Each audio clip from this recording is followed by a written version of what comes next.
আমার মামুনি, আমার কলিজার টুকরা, আমার সোনা পাখি, আমার সুরের পাখি। আমার এই মাটা আমার কলিজার টুকরা। আমার জীবনের সঠিক সময় কখনো সঠিক কোনো কিছু পাইনি। শুকর আলহামদুলিল্লাহ, আল্লাহ আমাকে জীবনে অনেক কিছু দিয়েছে, অনেক কিছু আমার কাছ থেকে নিয়েছে। সেই জন্যেও আল্লাহর কাছে হাজারো শুকরিয়া আদায় করি। যে সময় যেটা প্রয়োজন, যে বয়সে যেটা প্রয়োজন, যে সময় যেটা প্রয়োজন, আমি কখনো ওই সময় ওইটা পাইনি। সেটা নিয়ে আক্ষেপও করি না, কারণ মহান আল্লাহ তাআলা আমাকে যা দিয়েছে তার কোনো তুলনা হয় না। সেই শুকর কোনো আদায় করতে পারবো না, কারণ এই মেয়েটা আমার জীবনে এত বড় নিয়ামত। সারা পৃথিবীর নিয়ামত একসাথ করলেও এত মূল্যবান হবে না আল্লাহ কোরআনের পরে, নবীর পরে। যত বড় নিয়ামত আল্লাহ আমাকে দিয়েছে আমি শেষ করতে পারবো না। তাই নিজের জীবনে কি পেয়েছি কি পাইনি সেটা নিয়ে আর ভাবি না। আমার নিজের জীবনের চেয়ে আমি আমার এই ছোট্ট পাখিটাকে বেশি ভালোবাসি। হ্যাঁ আমি বেশি ভালোবাসি তোমাকে, আমি বেশি ভালোবাসি। হ্যাঁ, আমি বেশি ছোট্ট পাখিটাকে ভালোবাসি। তাই আমি কখনো ও হওয়ার পর থেকে আমি এক কথা নিজেকে ভুলে গেছি, সব কিছু ভুলে গেছি। আমার ওজন কত হলো, আগে এসব নিয়ে অনেক ভাবতাম যে আমি ওজন বাড়াবো না, আমি ফিট থাকবো। এখনো যে ভাবি না তা না, কিন্তু অতটা না।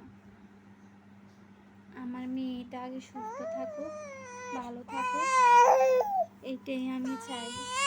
কিন্তু কিছু হলে এই পর্যন্ত আমি একটা মশার কামড়, একটা পিঁপড়ার কামড় ওর শরীরে লাগতে দিই নেই।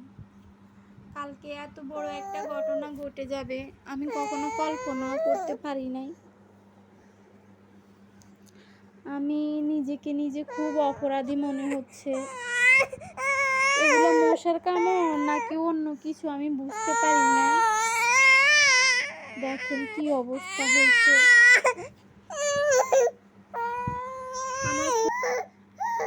আমি কিছু করতে পারি না। এটা আমার কলসের টুকরা, এটা আমার সোনার পাখি, এটা আমার 7 রাজার ধন, আল্লাহর দিয়ে সবচাইতে বড় নিয়ামত, জান্নাতের ফুল, যার কোনো তুলনা হয় না।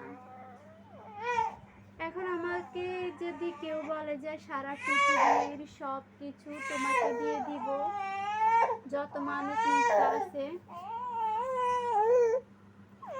তোমার মেয়েটাকে আমাদের কাছে 2 দিনের জন্য দাও, আমি মনে হয় দিতে পারবো না। কারণ আমি মা হওয়ার পরে বুঝতে পারলাম যে মা হওয়াটাই তো কত কষ্টের। যতটা কষ্ট 9 মাস ধরে করলাম, আর সিজার নামের শব্দটা আল্লাহ যেন আর কোনো মায়ের কপালে না রাখে। এত ভয়ানক কষ্ট সিজার। আল্লাহ, আমার সিজার হয়েছে, আর যেন কারোর সিজার না হয়। আমার চোখের সামনেও হয়তো যদি সব কিছু ঠিকঠাক থাকে, আমি কাউকে স্বইচ্ছা সিজারে যেতে দিব না।